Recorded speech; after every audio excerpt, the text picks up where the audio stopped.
Okay.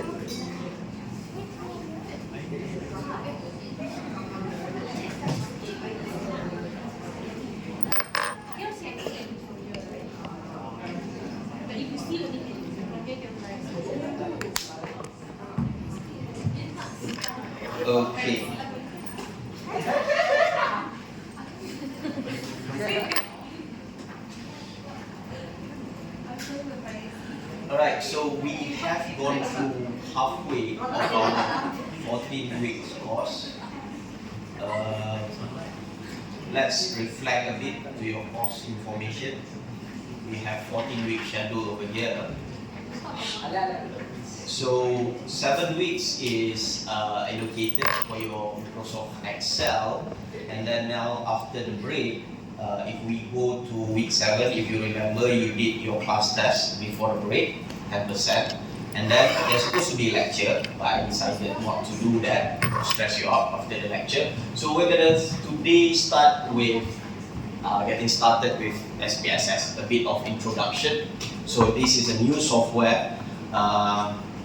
SPSS stands for Statistical Package for Social Science. So as compared to the Microsoft Excel, which historically was designed for accounting purpose and then later on developed for data analysis, now SPSS is mainly designed for to do statistical data analysis tasks. Okay, so this week, it's week 8, right? So we're gonna do the introduction, basically how to define your variables, and then how to get data into SPSS, and then also a bit of week 8 here, data manipulation with SPSS. So I'm not gonna do graphing today.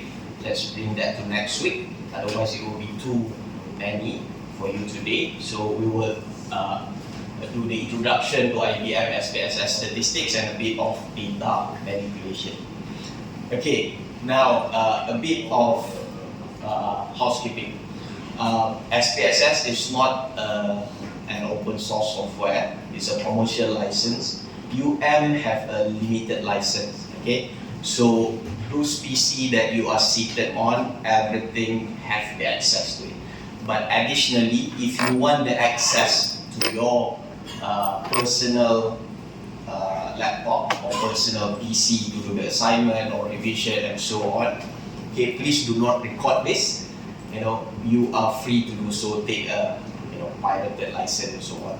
Just buy online or something, or go to the digital mall. Because you are a student, this is for learning purpose. You are not doing any professional analysis, producing a technical report or any commercial stuff. Okay, for learning purpose, if you want it to your laptop, to your Mac, to your PC, please go find out. But in the class, if you need to use it, of course, when I show it at front, you need to follow it. Please follow using the PC provided at your table. Okay, please don't share. Everybody is allocated one unique PC in this lab. Okay, now the Pusat Teknologi Maklumat, the PTM, actually have enrolled a new security features. So everybody, if you are not connected to your internet, okay, because SPSS is using a network license, you need to be connected to internet. I mean this PC. Okay, so go to the landing page, connect.um.edu.my. That is for you to log in using your student ID. Okay. What does it mean, the security feature? No matter if you are using wireless or you are using direct connection, you still need to log in to get the internet access of the campus. Okay, so this is the page if you are already logged in. Otherwise, please log in using your student ID. Just the same for you to log in your email.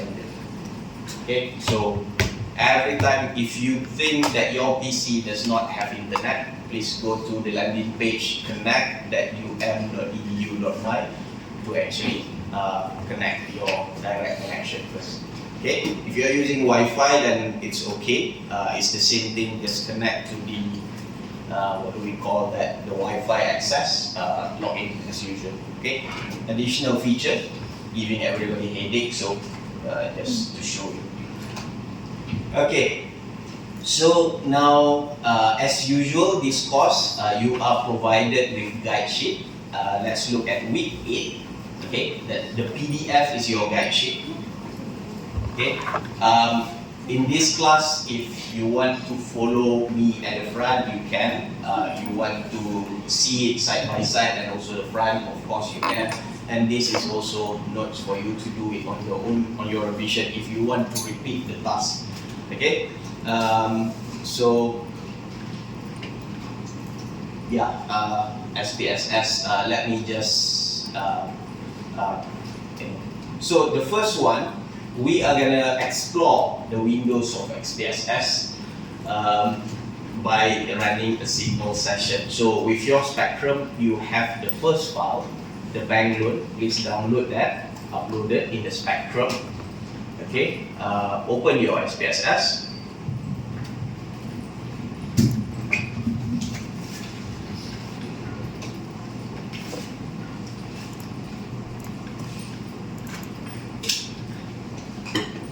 Today is going to be like another long session of our lab.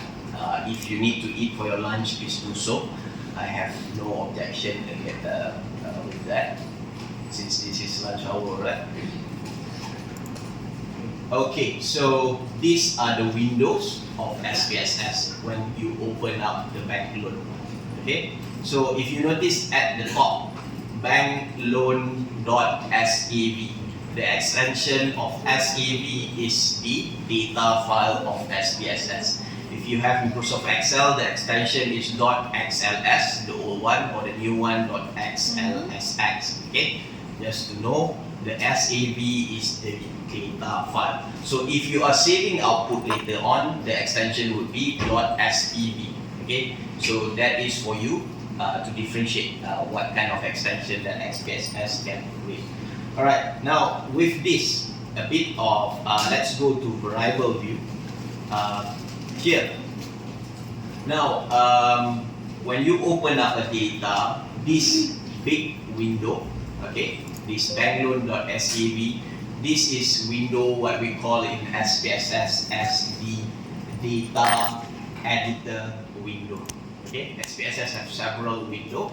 So if you open a blank one, so for example, file, go to new data, so it will be like this. Okay, this is what we call data editor window, which you have at the button at the top. You have variable view and also data view. Let's look at the variable view first. Okay, so here is basically what variable is already defined in this data set. Okay, remember when you were doing Microsoft Excel, you are defining variable with variable name at the first row, right at the top. So now SPSS, there is one actually panel for you to actually define your variable. So these are the variable name: age, ED, employee, address, income, and so on. So you know this data set have 12 variables, okay, already defined. So this is what we call as secondary data. You don't collect it, you don't actually enter it, but when you open up already there is a 12 defined variable. Okay, now with this variable definition with the window, the important part for you to know is the first, the name. Okay, how the variable is named. Okay, the first column, and then the type is how it is input. So you notice that everything is numeric, meaning every input of this data set is input in terms of numeric numbers, 1, 2, 3, 4, or whatever. All are numbers. The width are basically the placeholder. If 4 is 4 number, for example, the input 4 number, so it can be 0, 0, 1, 2, 1, 2, 3, 4, and so on. So if the width is 8, 11, then it's a longer placeholder. So decimal is the decimal point. If there is 0, no decimal. If there is 2 decimal, then you have 2 decimal. Okay. If there is 5 decimal, then it's more accurate presentation of the numeric values. Okay. That is basically just computer parameters for the software. And then after the name is basically label. Remember previously you have your variable, you put any name, okay? Maybe it's a simplified, for you to just not being long with it. But the label is basically the description of your variable. So for example here we have ED, okay? It might not make sense to some people, but the label here describing is basically the level of education. So these two comes together.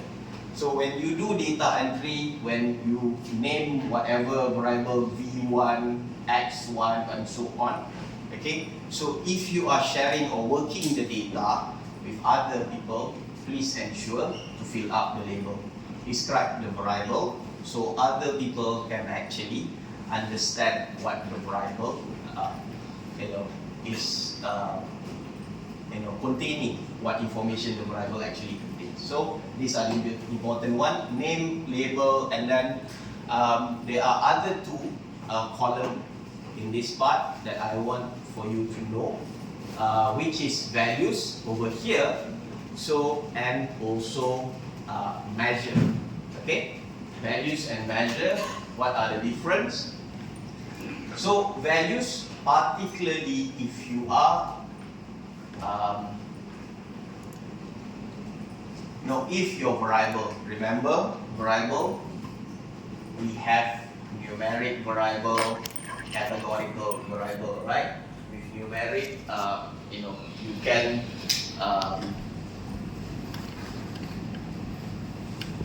ratio and stuff. With categorical, you have ordinal and nominal.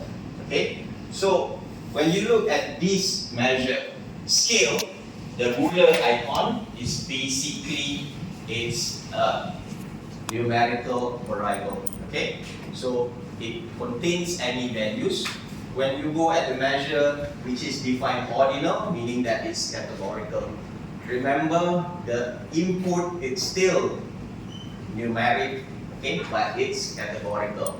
Okay, what does it mean? Meaning that the value when it's ordinal, it can be input 1, 2, 3, 4. 1 is the first category, 2 is the second category, 3 is the third, 4 is the fourth category. Still input in numeric, but with the values, there is a certain label for these numbers. Okay, so it becomes groups. Okay, so if you click at the measure here, so you can change your definition. Whether your variable, exactly, the first one is, I'm not sure, is age. Okay, you know that it's numerical, just put scale. If it's categorical, if you want to change ordinal or nominal, change it. This is where you define your variable, which is important later on when you do your analysis. Okay, SPSS is just a software, doesn't have the sophisticated brain like us. So we are the one that actually knows how to define it. So they will just follow. Okay, so these are the 4 columns which is important. The name of the variable, the label of the variable, the values of the variable, particularly if you are using categorical variable, please ensure that you check here the values, the ED, level of education. 1 is basically did not complete high school, 2 is to the level of high school degree and so on. Okay, so this is ordinal variable where it comes with order, meaning the higher the number of the group, meaning it's a higher education. Okay, so we have another one, I believe. Here, yeah, nominal, meaning there is no order. So you look at the values, is basically no, yes. One is not higher than the other. There is no hierarchy here, which is for the variable default, which is This is a bank loan data, whether the loan has previously been performed for that observation or that individual. Okay, so name, label, values, measures. The rest you can change. It's like a formatting for your variable. Okay, that is one thing. So here you know that your data set have 12 variable. Now data view, if you scroll down, you see here at the leftmost, you have a numbers here. So these are the rows. If you scroll down until the end, you see that data stops at 850. So what does it mean? Basically the sample size is 850. So that is 850 observation, okay, or case. So in SPSS we call it the column as the variable. So this is familiar when you go to the data view. The column is like the spreadsheet of Excel. Everything is in terms of variable that you already have defined, and see the icon. The ruler is numeric, the bar is basically ordinal, and then you can see the three balloon color is basically nominal. Okay, so from that, when you have defined properly, you can see. Now everything is actually input in number. So you have at the top here, this one, the 1A icon is actually to toggle the value labels. So this is how it is input. You see that the ordinal input in terms of the number, and then the nominal, there is a missing over here. Is it missing? Yeah, there is a missing, and also 0, 1. So if you toggle again, it would show what the label is. Okay, this basically under the column values if you put that. Alright, so data view, variable view. So we have 12 variable with a sample size of 850. Okay, so if you understand your statistics, this is basically data with variables defined. The same thing what we do with the Microsoft Excel. It's just that these are designed more for statistical data analysis, so they have more option. Okay, that is one thing. Okay, in this data view, the columns are basically all the values for the variable. The rows are basically the cases or the observation of individual observation. Alright, so that is the first window, okay, of SPSS.SAV.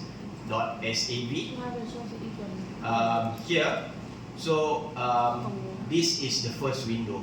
Whenever you open an yes, yes, and know how to click. Sorry? Because here mine is 1 and 0.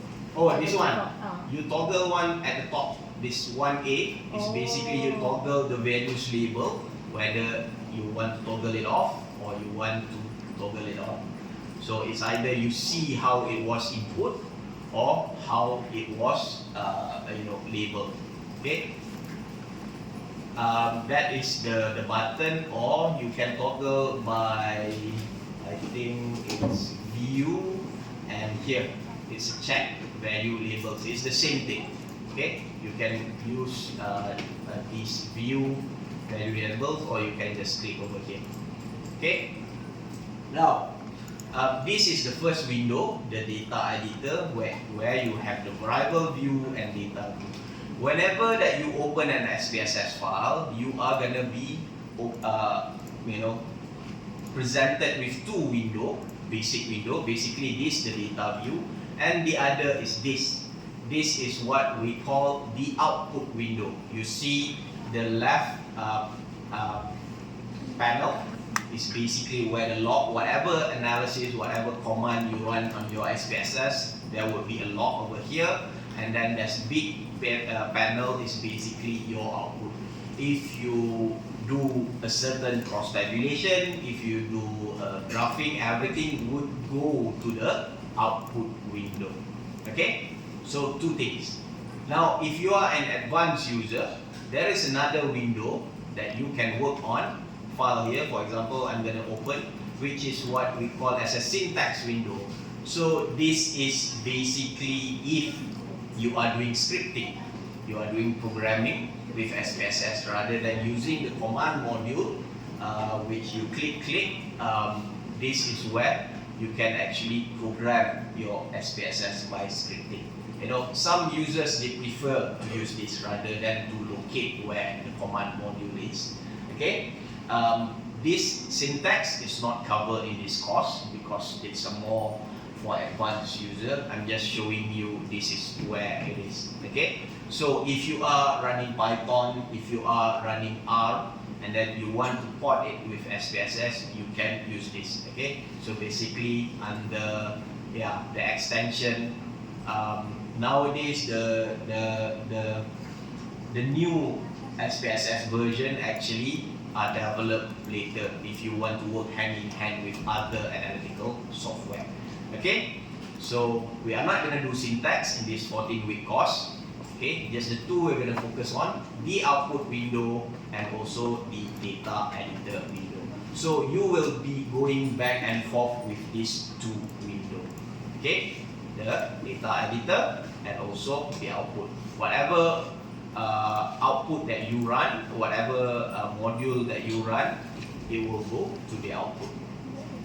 Okay, now let's go to the top.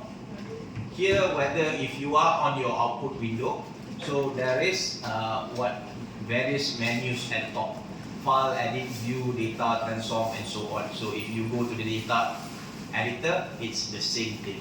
Okay, so the first three, file, edit, view, is, you know, whichever software, if you run on Windows or Mac, you know, is basically where you get the menus. But for the purpose of data analysis that you're learning in this course, we are going to focus on data, transform, analyze, and graph. Okay, these four.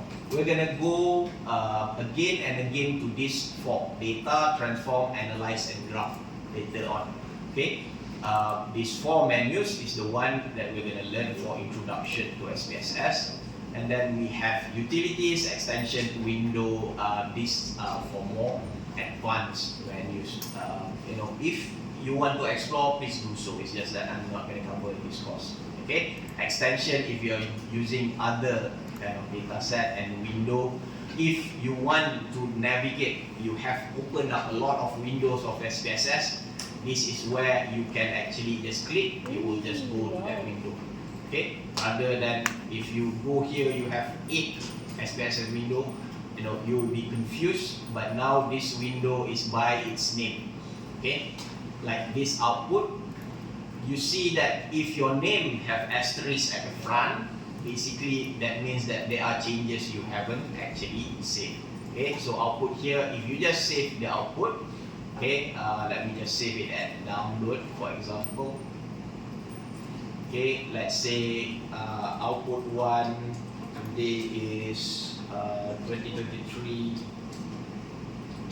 December 5th. Okay, so if you save that one, the asterisk would be gone, meaning that you have saved your changes. Okay, is that right? 2 windows. Now this, let's go to this 4. Data is where you perform your data manipulation. Later on, when we do data manipulation, we would go to data a lot. Transform, this is you know, you can do in terms of cases, and then also in terms of variable. Transforms is where you modify the number of variables. You see there is a recode function. We did recoding with the Microsoft Excel previously using the if function or the VLOOKUP. Here is where the menus for our to do a recode and also binning. Okay, some terminology are already familiar with you because you already did data analysis. Okay, and then graph is where we created graph. And then analyze, these are for a command of analysis. Okay, from the descriptive, there is a more compare with, mean. If you are already doing data analysis, this is where you do regression, non-parametric tests, all the analysis that you can do with your data. So these four, okay, at the top. Alright, so now, being exposed to the window, let's run a simple session just to see how it is. We have our bank loan data. Okay, so this is, I believe is a data from the bank. Okay, which you have 12 variable with 850 cases or observation. Now, the first thing for you, because this is secondary data, right? You want to know what are the variables. The first thing that you can do is analyze. You want to see the variable at top, click analyze, click report, and then code book. This is if you want to produce a report of all your variables, all 12 variable, code book, okay? And then any menus in SPSS, you would have on the left, they call it as a source variable, whichever the variable that you can select. And then at the right panel is basically the target variable that you want to run the command with. Okay, so you can toggle right click here if you want to see in terms of the variable label. The one in the square bracket here is basically the variable name, right? We have name and label. So if you right click, display only the variable name, it would go the short one, how it is named. Right click, if variable label, it's with the label. Okay, it depends how you want to see it. If you are familiar with the variable name, go with variable name. If you are not, go with the label, if there is a label. Okay, you can sort by alphabetical, measurement level, whether nominal, ordinal, and scale. You can just explore. You will just sort. So this is when if you have many variables in your data, 20, 50, 100. Okay, data are big nowadays. So that's why we use the sorting to run our command. That is one thing. Now, if you want to select everything, so with your keyboard in shift, okay, I have select the first one, keyboard with shift button, select the last one. So it would highlight everything. So with shift. Otherwise, if you just want to select one or two, your keyboard using the control, for example, I want to select only the categorical variable, control, and then click. Okay, just these two. Okay, so the one that you want to produce the code book, for example, just click the arrow over here. It would bring to the right one, the right panel, meaning you would run the code book for only these two variable.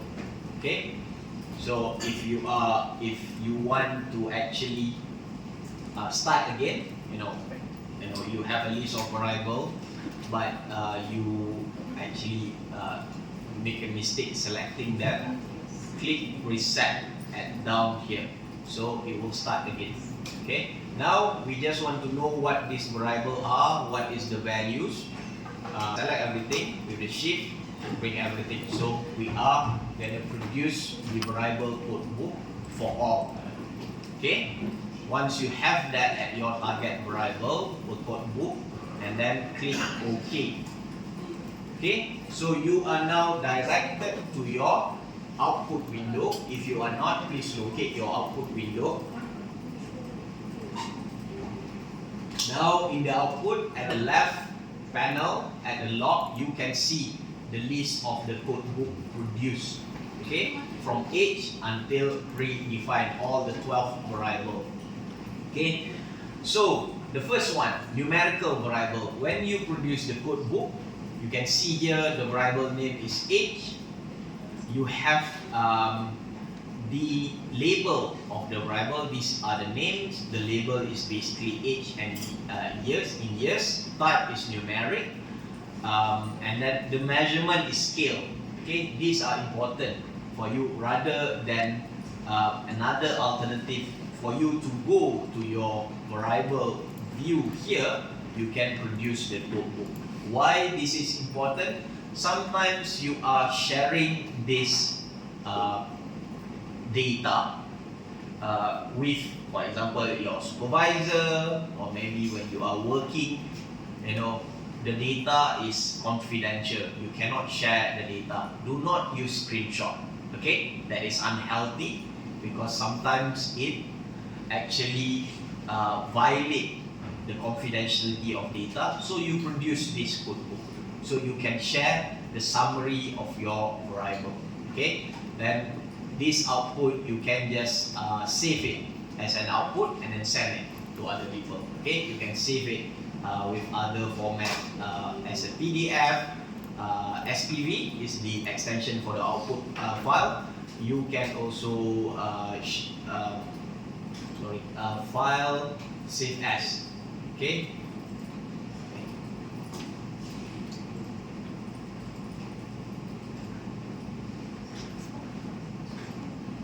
Or export. Sorry, you can export in other file, picture, Word, PDF, and so on for other to actually peruse your data. Okay. Sometimes data are confidential. If it's an open data, it's okay. Okay. I notice a lot of students, even a lot of my colleagues as an analyst, they do screenshot. That is unhealthy. Okay. You don't really do screenshot. If you want to protect your data. Okay. Now, sometimes you spend the cost collecting data. So just produce the code book. So these are the code book for numerical variables. So there is a central tendency and dispersion.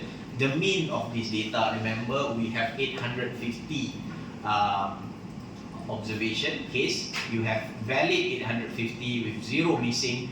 It produces straight away your mean, your standard deviation, the dispersion, and also the percentile. So that is if you define here the measurement as scale. So if it is defined, for example, ED, the education, as ordinal, you see the code book will produce like this: 1, 2, 3, 4, 5.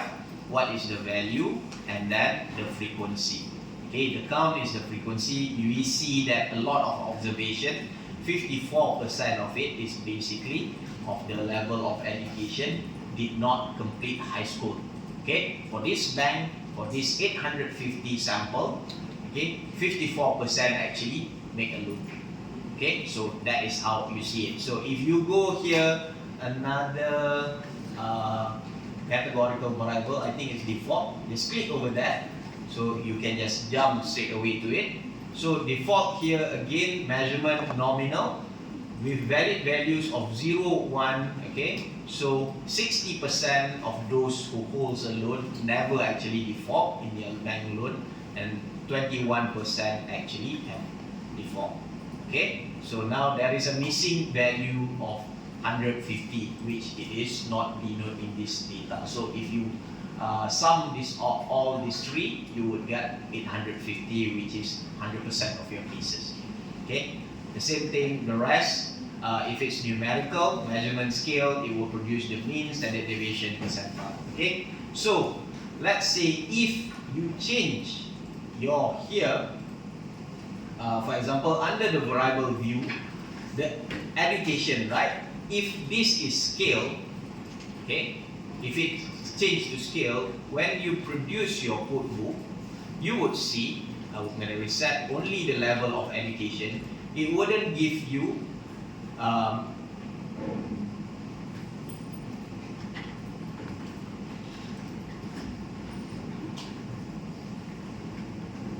because this is 1, 2, 3, 4, 5.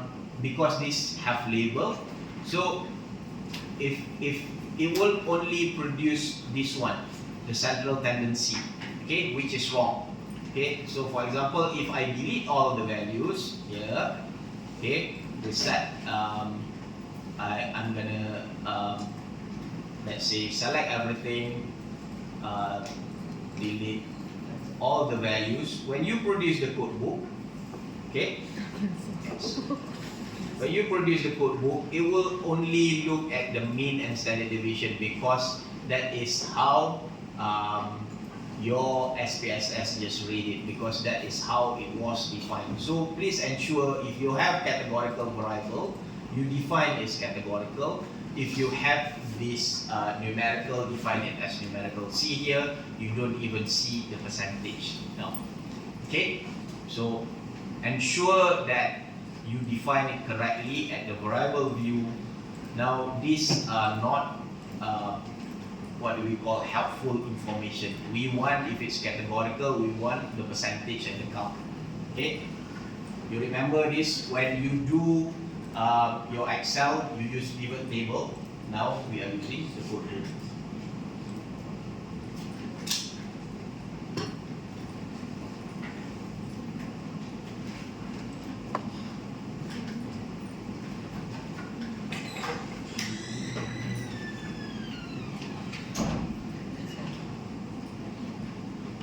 Okay, I'm gonna level of education. I did some changes. I'm just gonna undo that. Okay, the values now it's there again. Undo again this arrow. Okay, now it's under ordinal. Right. So this is as the original data that is. So how to produce the code book? Just go to the top, analyze, report, code book. Okay.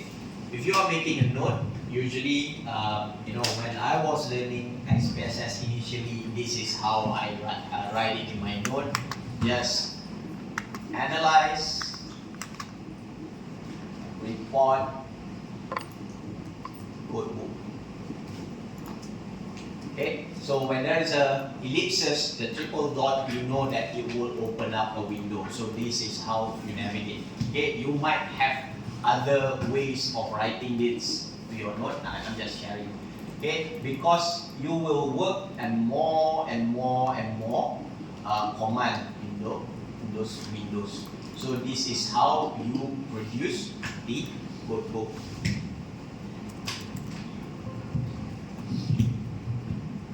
Now, next, I have gone towards how to read your code book. Okay, that is basically how to read your results in your output. Okay, now next is creating graph, running a simple session with this data. Okay, window, I'm just going to go to the bank loan data again with this data. Let's say if you want to produce a simple bar chart of the level of education. So go to the top, graph. Now there is of course some options, some menus for what this is what we call as legacy dialog. Those that you use more and more. Okay, in this. But to build it from the scratch, I would go to the chart builder. Click chart builder. Now SPSS would come with a window asking whether you have defined your variables properly. Okay, so if you haven't, go to define variable properties. Otherwise, if you already did that, click just OK to run to the chart builder window.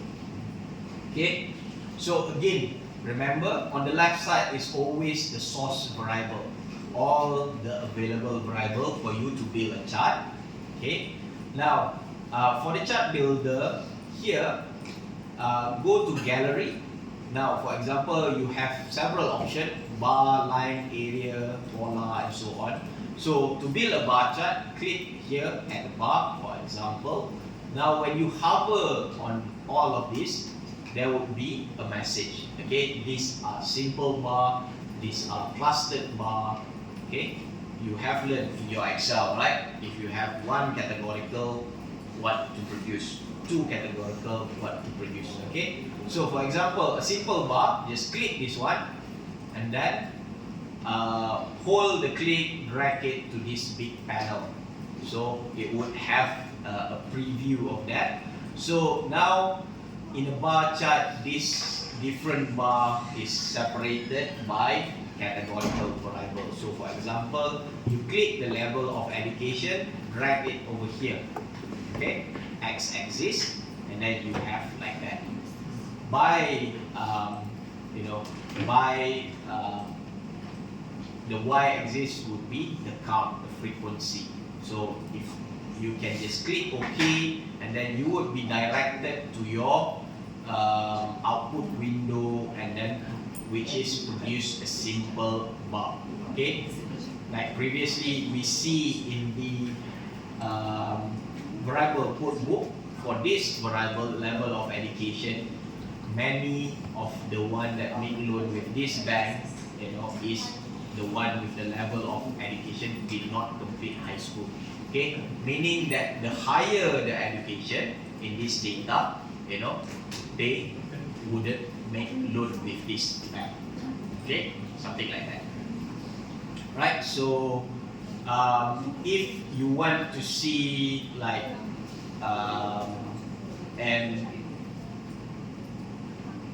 let's say numerical variable, just want to see the scatter plot of the age, okay, and income. To numerical variable, go to graph, chart builder, already defined, click OK. So this is the previous command that you have run. If you want to start from scratch, and down here click reset. Okay, now I want to run a scatter plot. To build a scatter plot, click at here, scatter, hover it, simple scatter plot. Here you have x and y axis. So for example, the x axis you want the age. Okay, so if the age increase, does the income increase? For example, household income. Okay, the income is basically for household income. So click OK, and then you are presented here with your scatter plot. Okay, that's a simple way to build using the chart builder. So the way that you can here graph,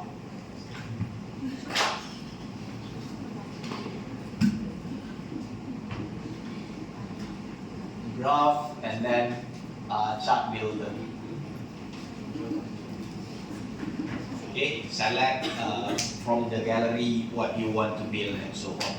Okay, so we will go later on graphing with spss. So these are basically the command,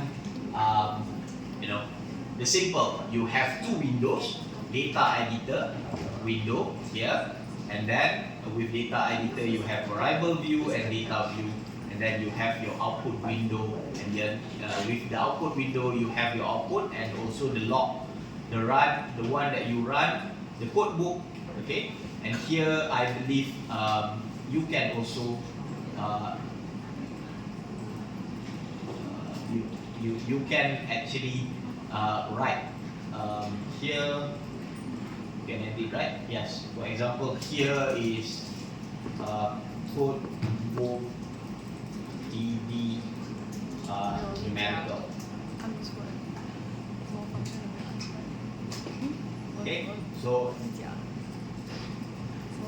just put a name. You can actually edit your output. So when you share it with other people, it gives more context rather than just a soulless, lifeless output that you run.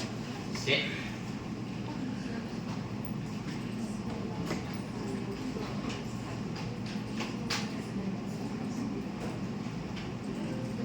Any question so far? Okay. Now, next, when you have, for example, your data, if it's not in SPSS file, not .sav. So for example, previously you worked on the Excel file, right? How do you actually run it in SPSS? So let's here, go to your Spectrum. We have an Excel file, demo, download that. So let's look into the file here. Okay, we have, it's already like you are exposed to. The first row is the variable name, and then you have all the values in the rows. Okay, notice that the gender is problematic. You have the F with the spaces, the M with the spaces, And then marital status, which is categorical, you have 1, 0, no answer, and so on. And then see the column A, B, C, D, E is hidden here, F, and then G, job category, for example. Okay, so these are your source of the Excel file. So you can actually, when in your SPSS, if you go how to actually open the Excel file in the SPSS, just file, import the data, and then you have your source file, whether it's a CSV, a text data.txt, SAS data, stata, and so on, but or it is from a database that you extract. You know, later on when you work with a big company and so on, they have a living database, you know, when they collect data and so on. But here, for example, import data from Excel, okay, from your download, whichever that you have download file, demo.xlsx, okay, that is the extension for Excel. Click open. So you would be brought to a window. Yeah, this window, read Excel file. So here, remember, this is the spreadsheet. You know, if you have several worksheets, you can select everything. So this is select which sheet for you to import the data. So this demo file only have one worksheet, which the data is from A1 to G201. So that is by default, or if you want to only import a certain range. Okay, now that is one thing. Now, the first row, if it's already been for the variable name, you check here. Unless if you uncheck here, you see it will be V1, V2, V3, and then the first row is considered the value of the variable. Okay, so if there is a name or there is not, so now we have seen the Excel, there is a name for the first row, just click check here, and then it would be going, that is how the variable defined. Now the values is defined based on the 95% of that column. So for example, this age, it detects numeric, so everything is numeric, so it becomes scale. So here, these three balloon colors with A is basically it detects string, right? So now it becomes a nominal variable. Now here 1, 0 missing. This is supposed to be categorical, but 95% of it is numeric. So SPSS read it as scale and so on. So that's how. So if you don't put that, okay, based on 95%, it would have another. So please see how it would look under the preview. Okay, ignore hidden rows and columns. So you see here A, B, C, D. Okay, and then this is column E that was hidden. Okay, it's still read because it ignored. So if you uncheck here, the income column variable will not be read. It will straight away only read the one that is not high, okay, which is this is another variable of income and so on. Now the other two options, remove leading spaces, observe at the variable gender. Leading spaces meaning that any values that start with spaces. Sometimes in data entry, when you do things fast, you know, they are leading spaces, or if you convert using some converter, sometimes there are certain error or something that you want to ignore, to remove. So check here, you would see everything will be removed. Okay, so all the F are the same, all the M are the same. If trailing spaces you remove is the one we don't really see here, it just remove the spaces at behind. Again, data entry or converter file, they might do some mistake, so you remove.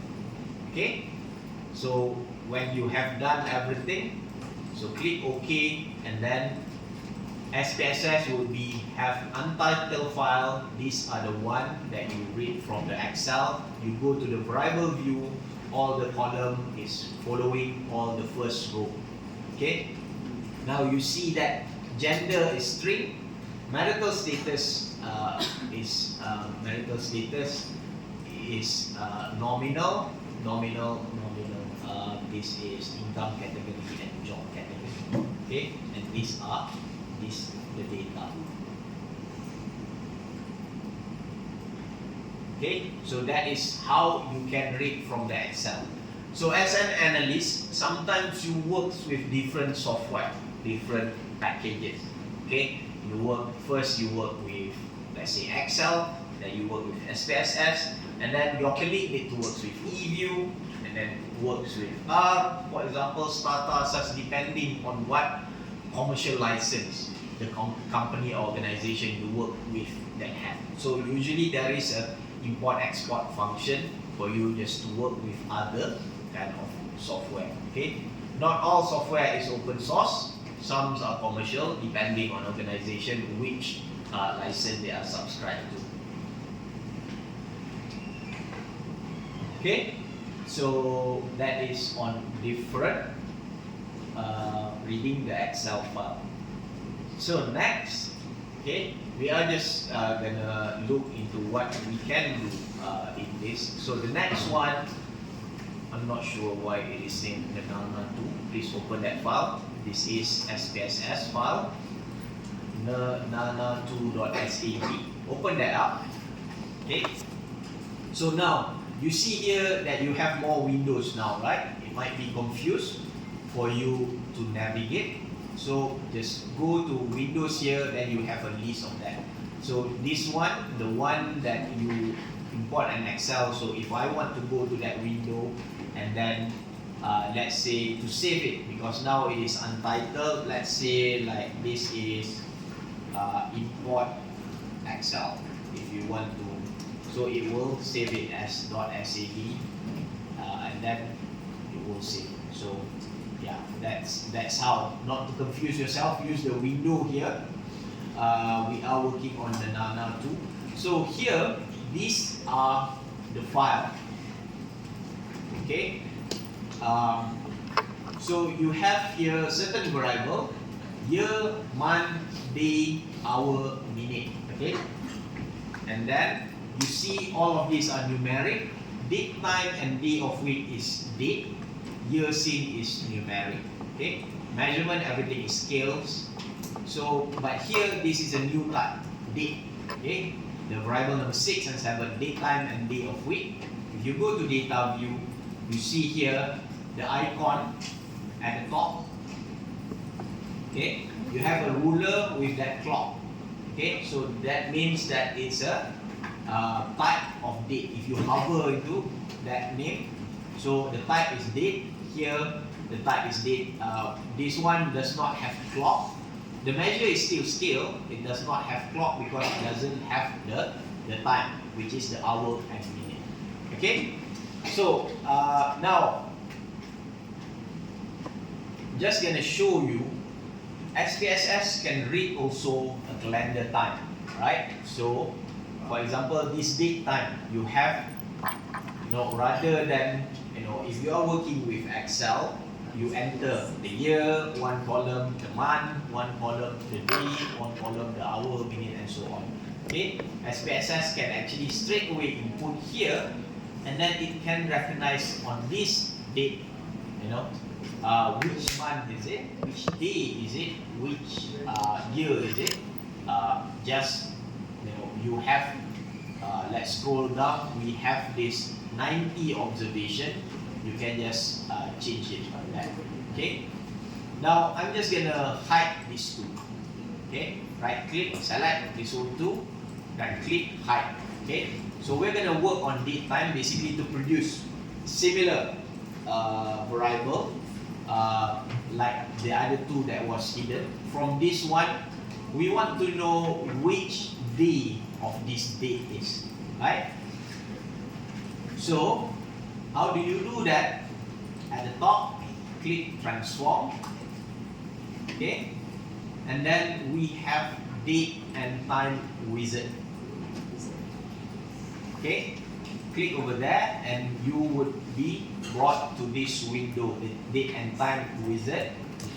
Now, the first thing that you want to do is you want to extract only a part of it, right? So we have here every information, the date, the month, the year, the hour, and then the minute. So we want to extract. For example, we want to know the day of that. So we just extract a part of the date.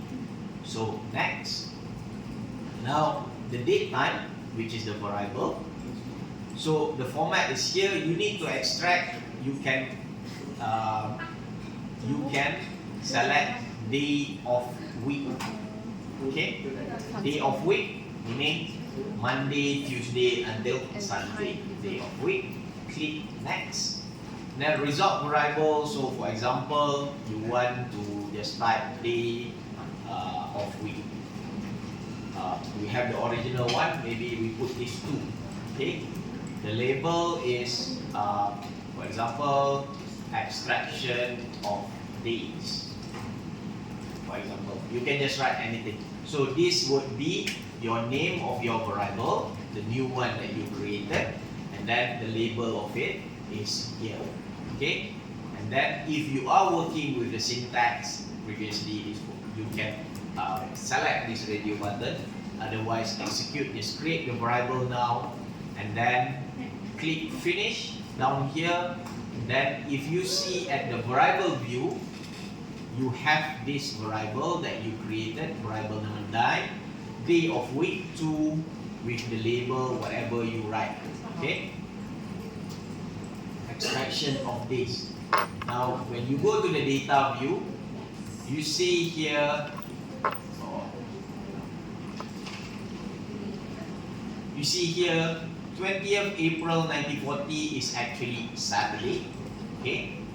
20th April 1998 is actually Monday, and so on. Okay? You doesn't need to have a headache to locate which day is it. According to the date, SPSS will just convert, extract it. Okay? Now, this is important. For example, you want to compute a pay, weekend rate, or a ticket, weekend rate, and the weekday rate. Okay? So cinema, they have like, I don't know, in my days, Wednesday is the one that you get student discount, for example, right? Still have, okay, student discount, Wednesday. So these are the date that you can actually do that to see the variation of the ticket pricing and so on, depending. So that's how we do it. Okay. Any question? Everyone okay? Still following? Yes. Alright.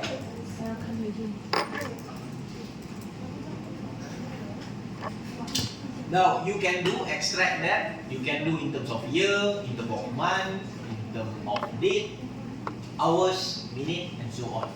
Okay. Just go to the transform date and time wizard and do your diligence. So the next one is if you want to compute the distance between two dates. Okay, you have this date, okay, the date time, and then if you want to just know how many year has it been since this date to our current date, which is today is 5th of December 2023. Okay, now transform again to date and time wizard.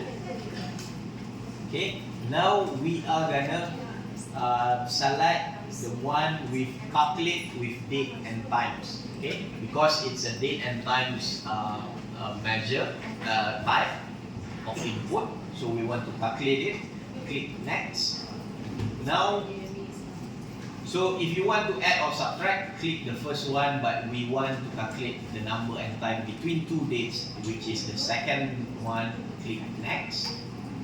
Okay, so the first date that we want is our current date and time. So the first one.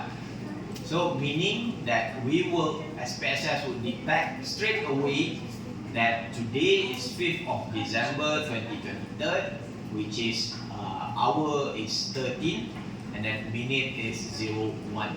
Okay, that is current date and time. We want to minus the date and time. This one, okay, the current time with this one, 20th April 1940 and so on. Okay, all of it would be minus the date of the current time. And then the units you want to extract. So for example, if it's in years, it will be in years. If it's in months, how many months has been seen? If it's in weeks, how many weeks has been seen? Or how many days? Okay, so all in unit of time and so let's take years. Okay, this would be like 1940 until 2023. So there will be some years, right? And then you have option here. Because you have months and date, so whether you truncate it, whether you round it, or return the fractional part. Okay, so it will be the average unit lag condition is used. Okay, select anything, the one that you want your result, and then click next, and then again it will ask the new variable that calculate the distance, the difference between two date, what you want to do. So let's say I'm just gonna use the verb different date, for example, okay, which is the different from date, time, different current time with date time, for example, okay, which the unit it will be in years. And then I will create the variable now, click finish. Okay, when you go to your variable view, you would see this is the one, the variable name that you put, different date. Okay, and then the label is whatever that you put. And then notice here, since date minus date, you would have the type numeric, which is data view here. Okay. Okay, you have here, it has been 83 years since 1940. Okay, so it has been 25 years since 1998. Okay, it has been 30 years and so on. Right? So the same thing you can do if you want to know how many months has it been. Data, transform, date and time wizard, calculate date and date with dates and time, next between two date, next for example current one, date time. If you change it to month, so you would have it's in terms of month. So for example, different month. Finish, you have a new variable here, and then here you would see it has been 1003 months since 1940 and so on. Okay, that is how you can work with dates and times.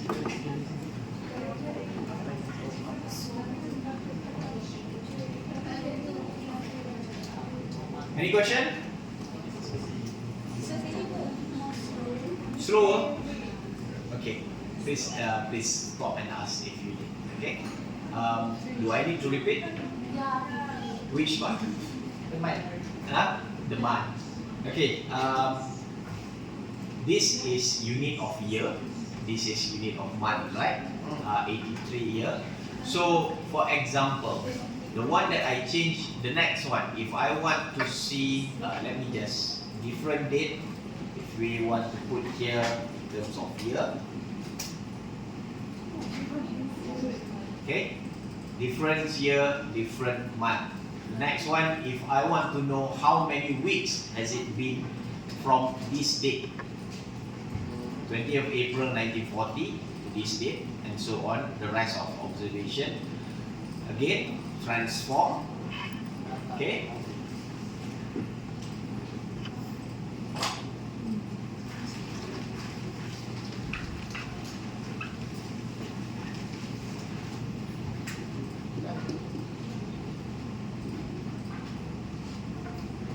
So you have that date and time wizard.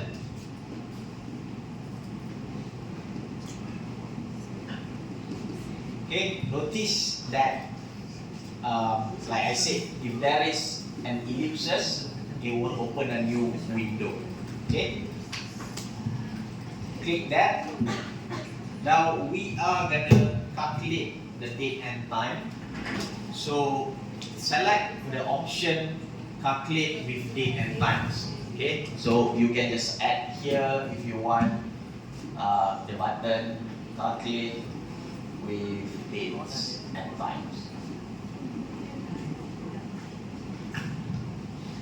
Okay, select that option. Button here at the bottom, click next, and then this is either you want to add or subtract duration. Okay, for example,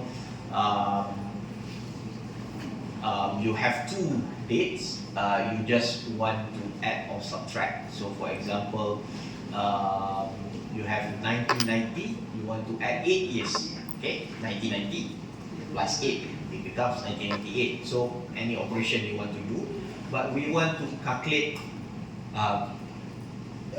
between two dates. Okay, so select the second one. Next. So if you have several variable of date, you can select, but here is the current one, okay, which is here. 5th of December 2023, and then minus the date time, the variable here. Date time, which is here, this one. Okay, previously we have done unit in years, we have done unit in months. Now let's say we want to know how many weeks has it been. Okay, so just click weeks and then retain fractional part, because we want just to take the average, right? Okay, next, and then let's say we name it different weeks.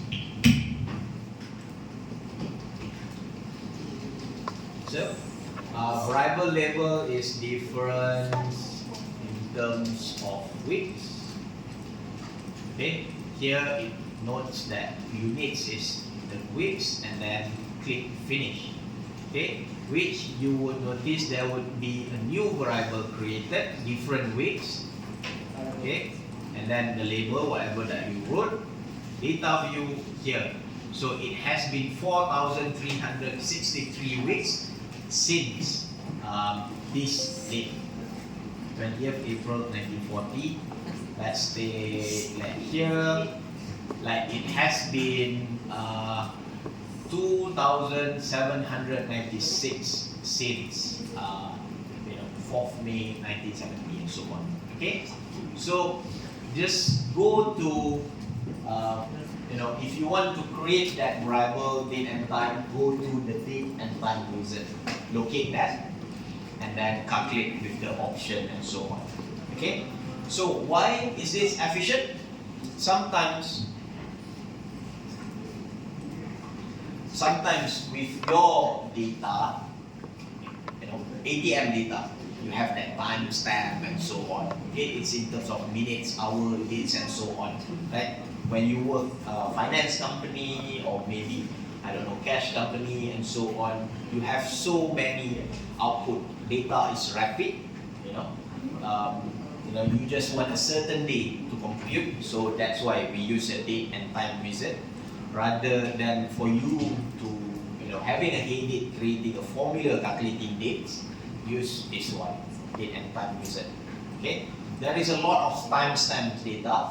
Okay, any transaction of your organization, of your company, for you to analyze. Okay, so time and date is important for you to work on.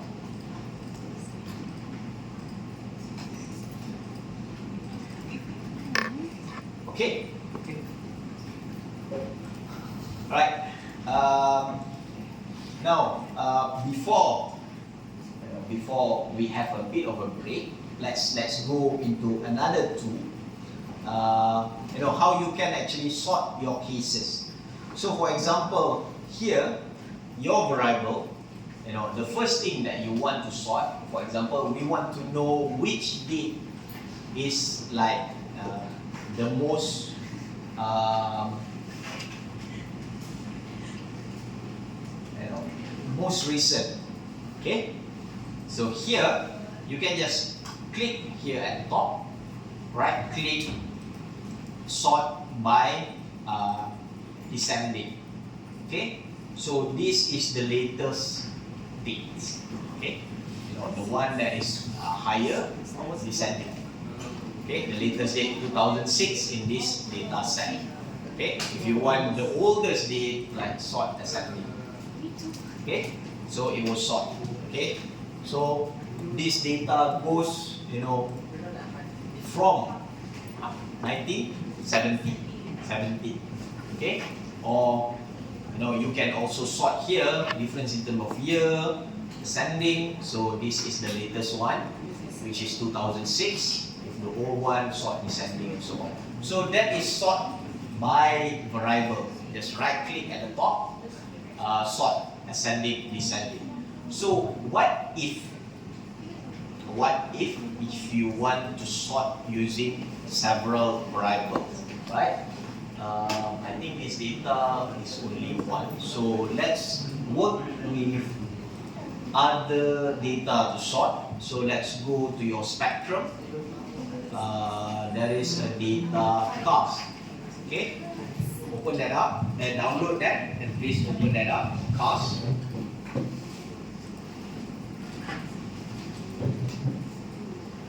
Again, you have now so many files to navigate in that window. They go to car, right? So this is the car. Looking at the variable, so we have, now you see here measure is at the front. Previously the column measure is at more right? So you can actually drag, over. You see the red line and reposition it wherever that you want. Your variable, it doesn't change the data, it's just how you view it. So for example here, the measure, I want it to be at the front, so you just drag it.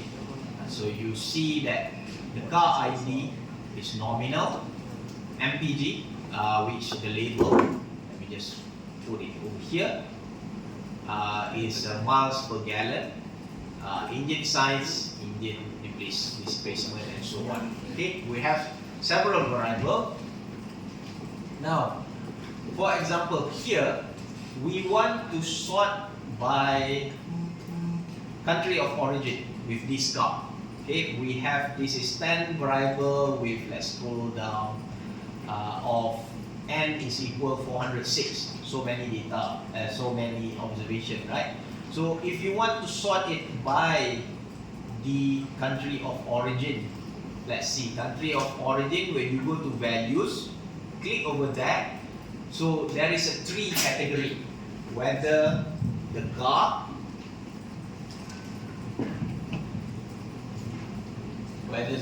is American, European, or Japanese.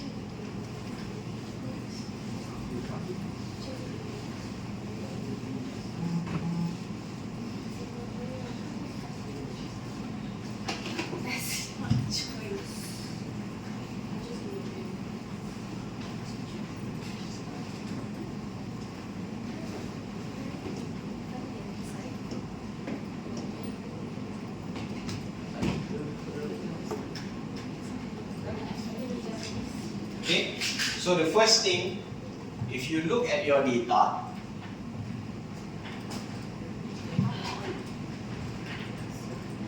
now the country of origin is not sorted by American, European, and so on. So if you sort it, it would not sort by the alphabetical order of the label. Rather, it will sort 1, 2, 3. Okay? Or if you go sort descending, it will be 3, 2, 1.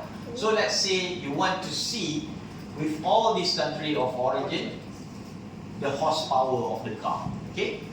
So one variable is the country of origin. The next one is the horsepower. Okay? We just want to sort for every country of origin. We want to see the horsepower is in ascending order. meaning the first one in the America would be the lowest horsepower, the last one in the America would be the highest horsepower, and then followed by the first one of the European would be the lowest horsepower, and so on. Okay, so how you can do that from your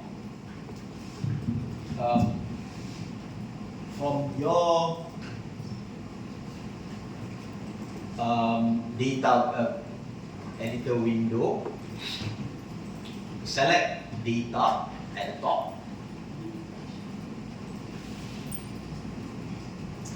Okay, so we want to sort, right? So sort cases.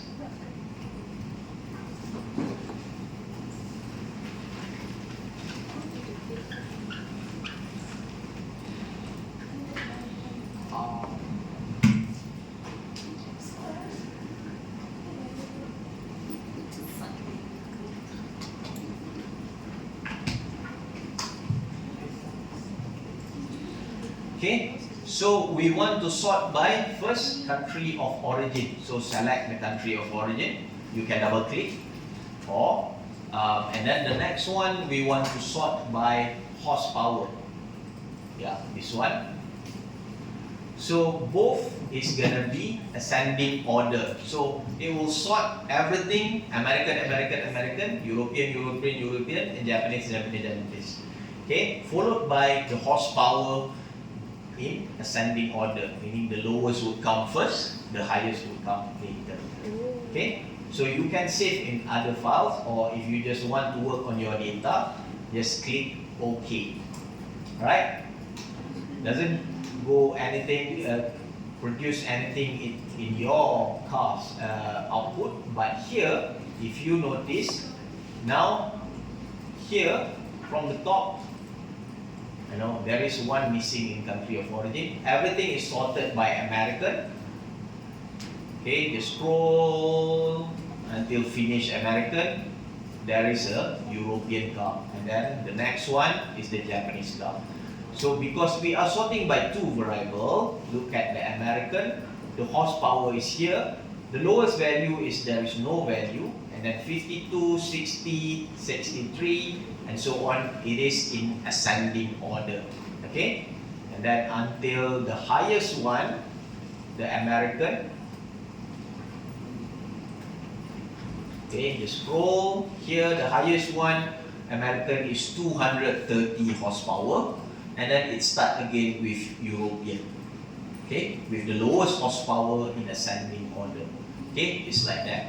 So next one, for example, if you want to add another kind of sort, if you want to add, then for example, horsepower and then engine size. Okay, so just do it again, just add another variable. So for example, engine size, you want to sort in terms of descending order.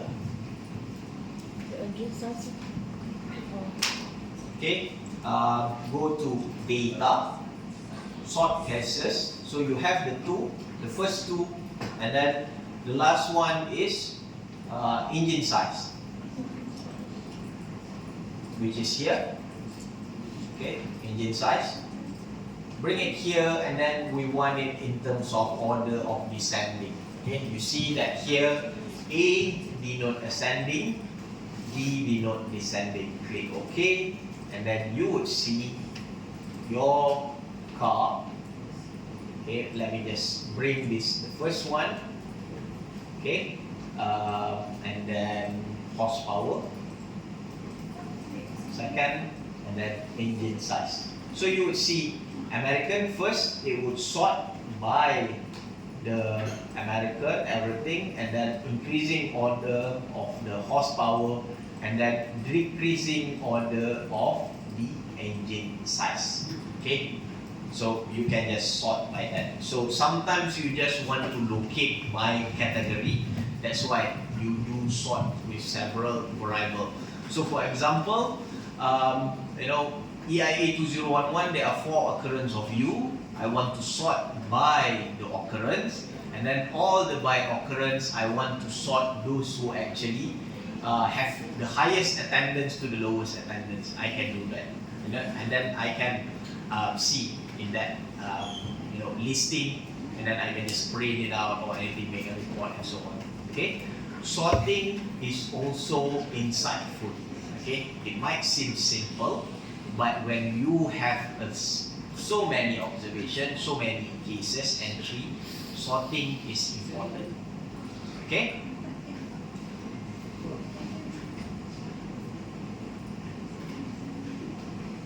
Right.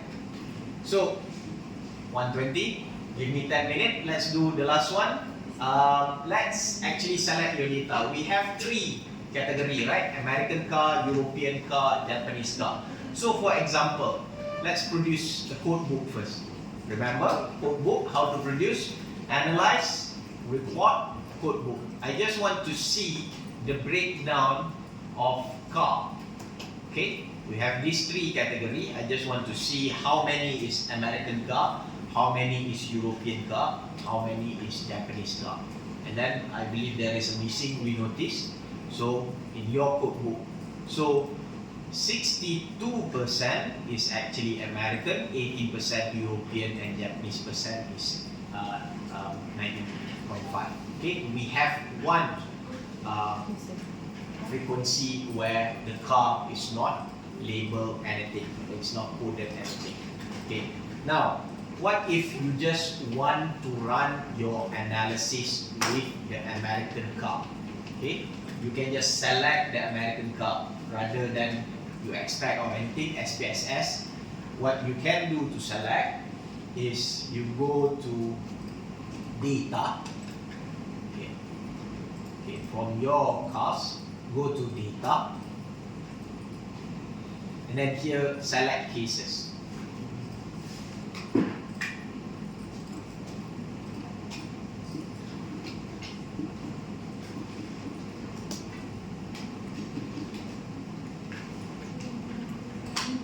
Okay, data, select cases.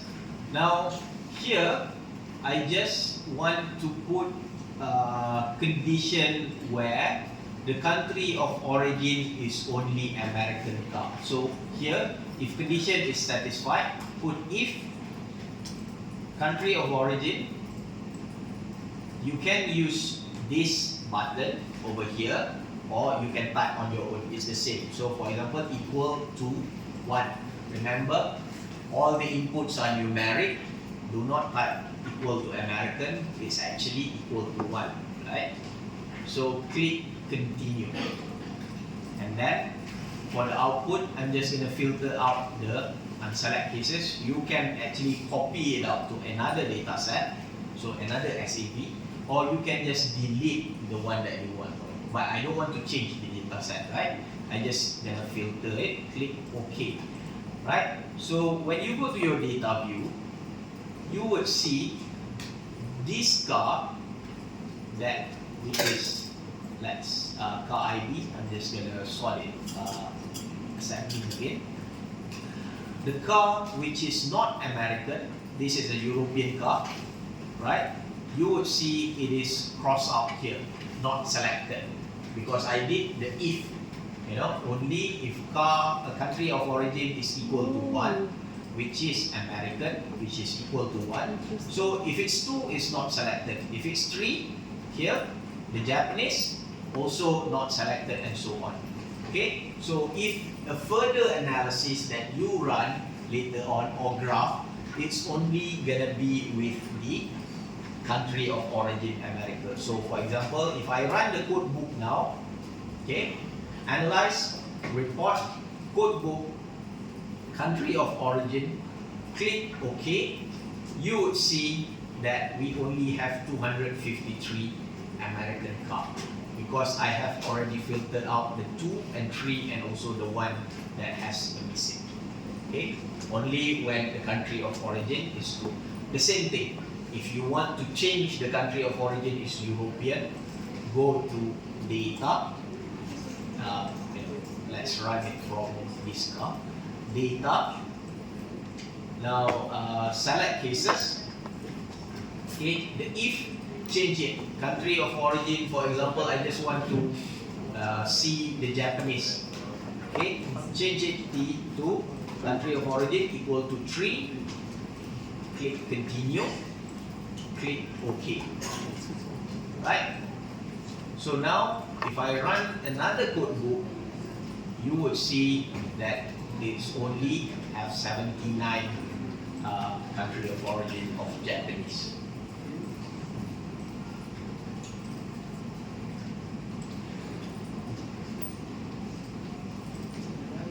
So that is just selecting your data, filtering. So previously, if you just want to run a certain analysis, you can just filter your data. If your data is very large, you just want to run a descriptive statistics or doing a graph, you can do by select cases. Go to data, select cases. Okay? So it's 1:27. Let's have a 10-minute break before we continue. You can go get your lunch if you haven't. 10 minutes, okay? And then we will reconvene at 1:40.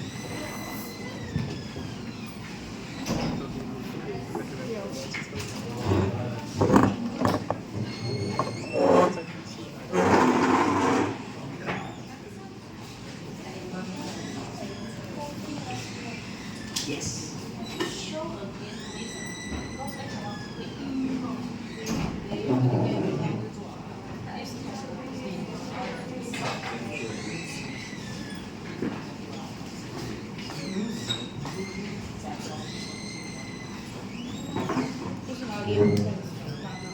Oh, you already got your spss.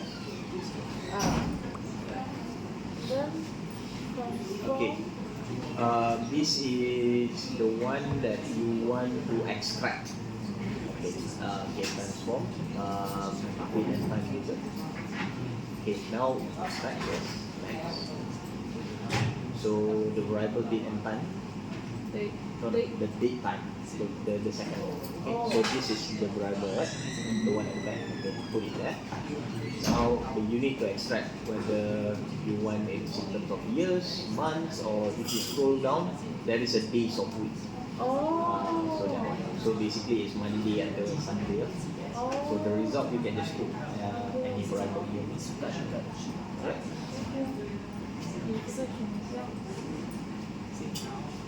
Yes. Cool. Yes.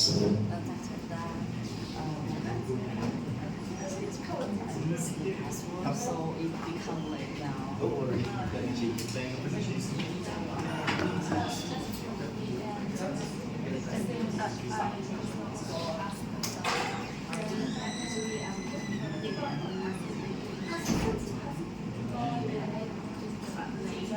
oh, it's okay.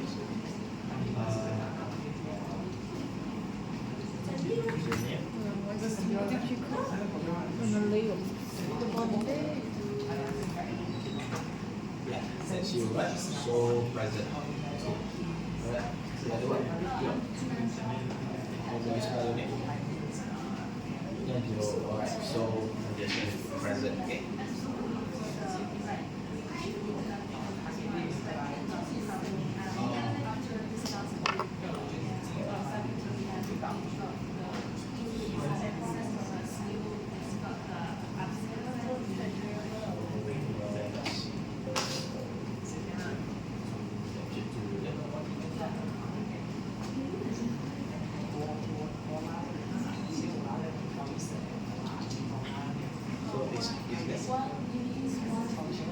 Oh, the first lecture.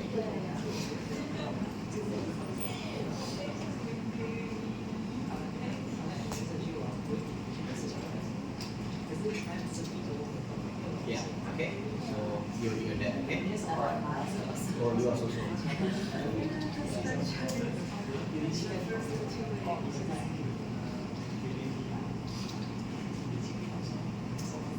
So you are so sorry, okay?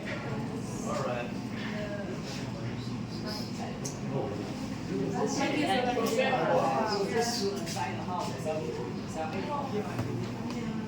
Yes. I'll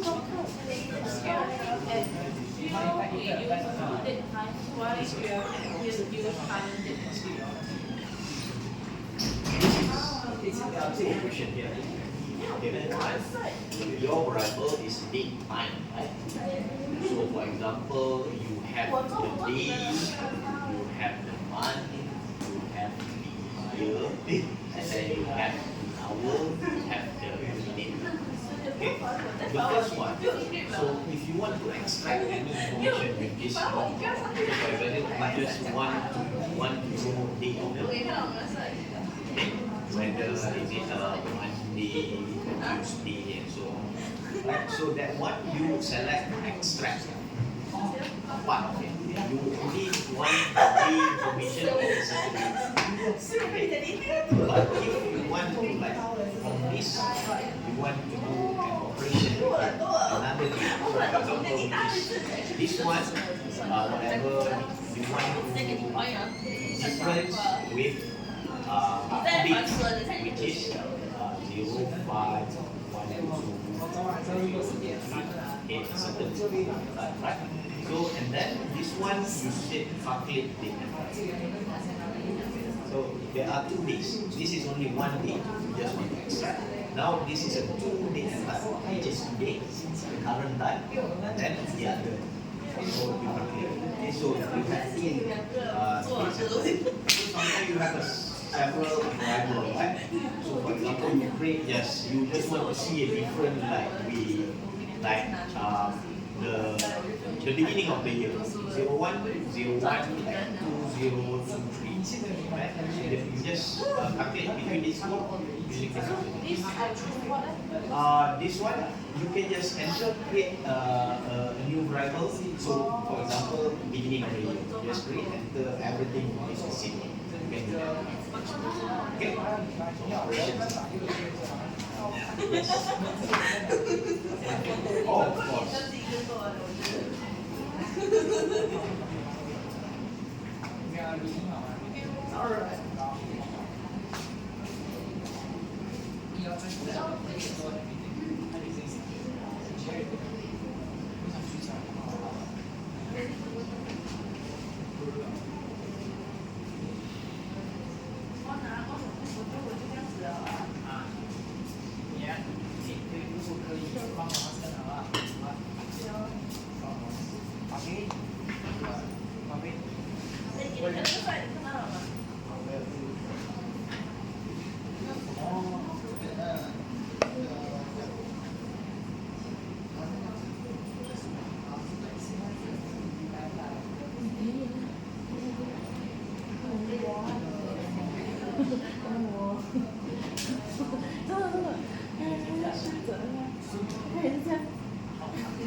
That is the width is here.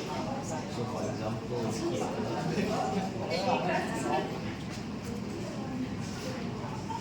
This one. Grass. So the width is now 2. The width is now 2. So if you change it into 3, so it will become here. You can put it 126. So it's just 3 factor. But if you have 2, if you only have 2, for example, and rest. The width is only 2. This I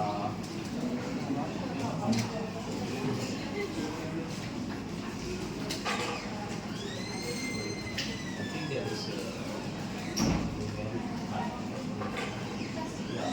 it's only a 2, should be only 2. So it's like a that data integrity kind of part. It's not yeah. So sometimes you just want, for example, every code is like only 4-digit codes, right? Like our IC number, right? Like so it's a 6, 2, and then 4. So you define that kind of type. So that's what we need. So there is no error actually.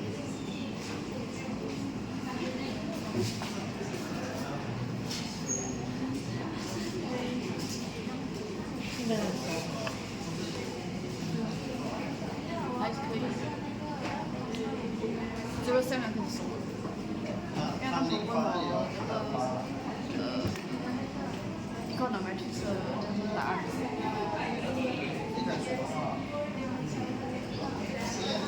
哦，包不包我？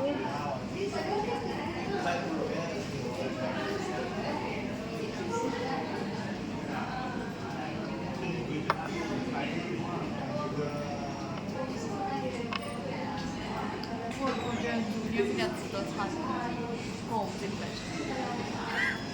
所以我打算参与。这个被人聊的更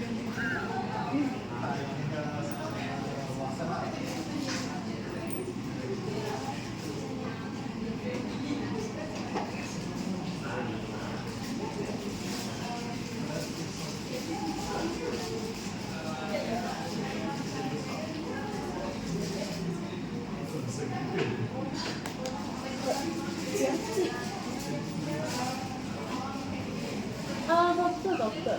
Actually, we can add the data ourselves or cannot? Why? Cannot, Which data? Like, I want to put 1st January 2023. Okay. And then I put.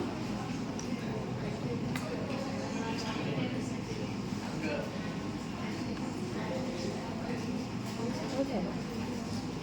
So this one, your variable u is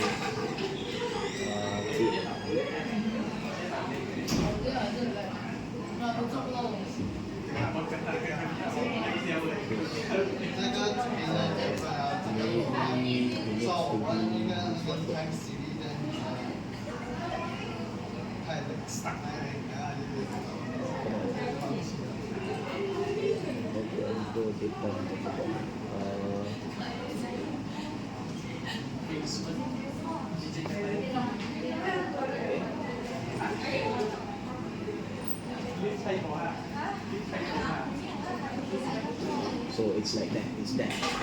Yeah, you see, it's that.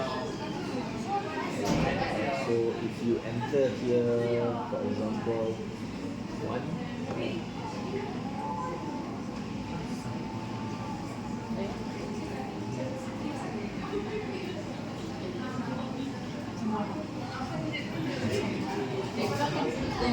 Right, the next one. So for example,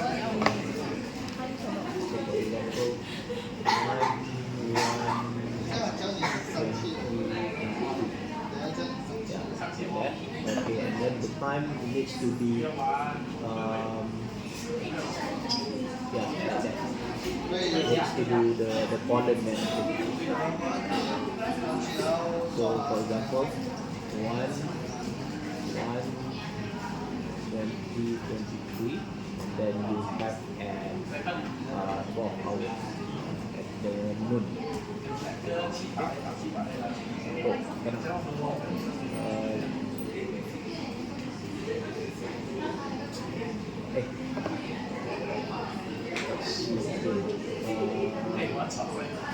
Oh, 17. Yeah, 11. yeah, Oh. yeah, that's all.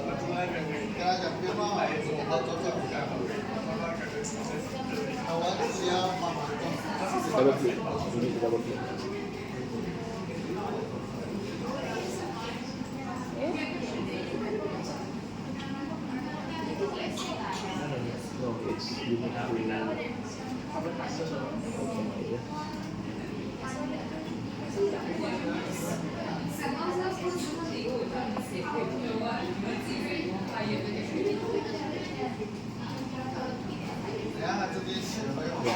the value.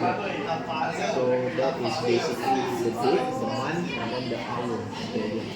So change value. You can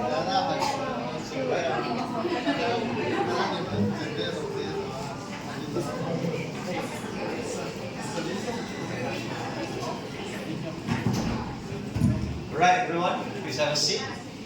Let's continue.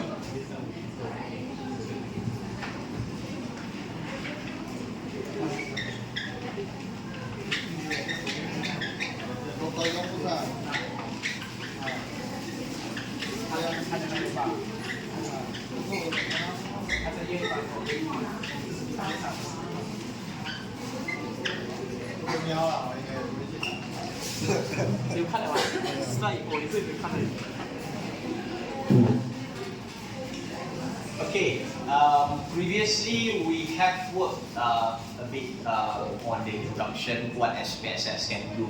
Now, this later part is when you want to do a data manipulation with your SPSS statistics. Data manipulation does not really mean that you manipulate your data. It's just a term we usually do for data analysis when you want to actually, process your data. So, for example, you have here numerical variable of age, right? You have this is scale. For example, we have 20, 35, 37, 30, 90. Okay. Now, then next maybe you want to recode, you want to do the analysis based on age group. Okay. So age group will be categorical. Right? So for example, this one would fall into like 20 to 24. This one 25 to like 30. Sorry, this is 20 to 35. This is 20 to 25. This is 26 to 30. And then this is like 26 to 30, and then this is 15 to 19, for example. Okay, this is what we call data. So you are reporting from numerical variable to categorical variable. Everything changed here. Okay, so this is what we call as recoding your variable. Okay, the same thing. If you remember in Excel, we use the if function and also the VLOOKUP function. Okay, now SPSS we have a command where you can recode. So let's try to look into another data set. Here RSVP. Okay, please download that and open that up. So here we have just two variables of data, the name and also the response. So for example, okay, you just graduate, now you are getting married, your wedding. So you want people to RSVP whether they want to attend or not. So here, Fred, Sam, Pete, Sue, Hao, for example, 5 of your friends, okay, whether and then their response is -0 and -1, 0 and 1, and so on. So you can recode this actually. Response is now in scale, okay, which is measure unknown. So let's say scale is now this scale, okay, number. Okay, so if I want to recode this one, for example, to attending, to and also not attending. Okay, let's put here -1 and 0. We're gonna be like as which is 0, which is equal to not attending. And then we have 1, which is this gonna be a new value which is attending. So how you can do that? If you want to recode your values, go to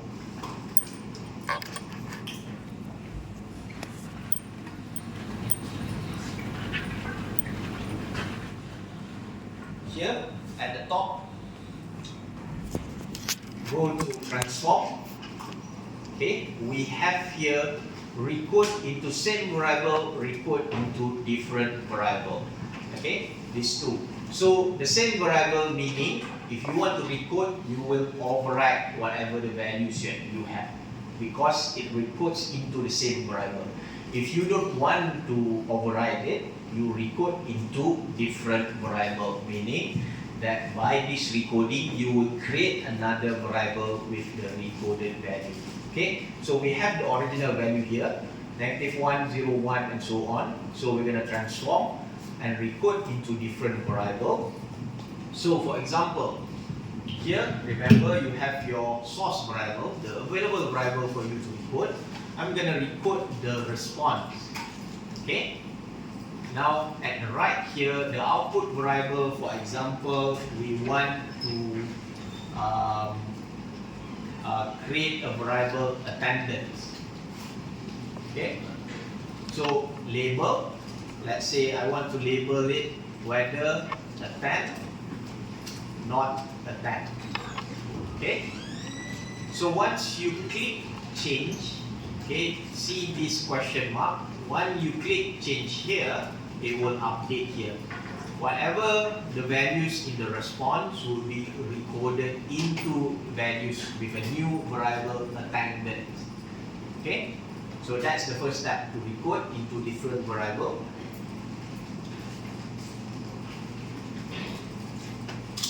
The next one, now we want to do old and new values. Click over here.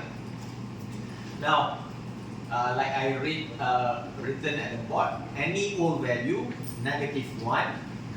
Okay. The new value over here, we will change it to 0. And then you click here add. Any old value from the response variable would be recorded to 0 at the attendance variable. Okay. And then the next one, 0. We don't want to change anything. You don't have to do it, but if you just want to be secure, 0 would be recorded to 0 at. Okay, it doesn't matter because it doesn't change any value. Okay, and no, actually you have to do because this is recorded in different variable. If you don't do this, this 0 will be missing value. Okay, you need to record.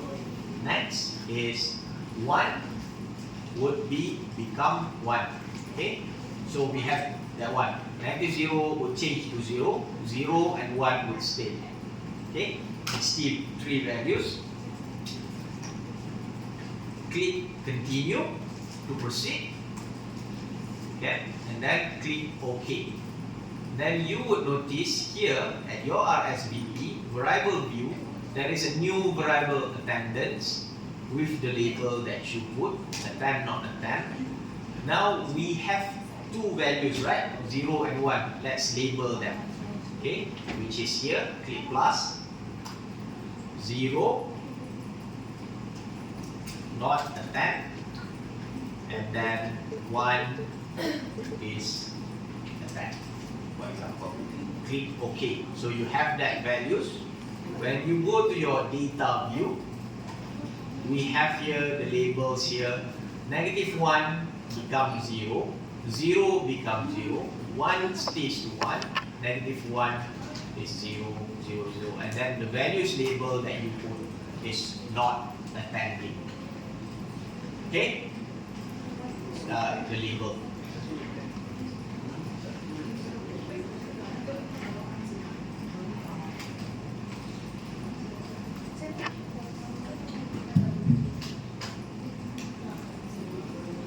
So it's transform, report in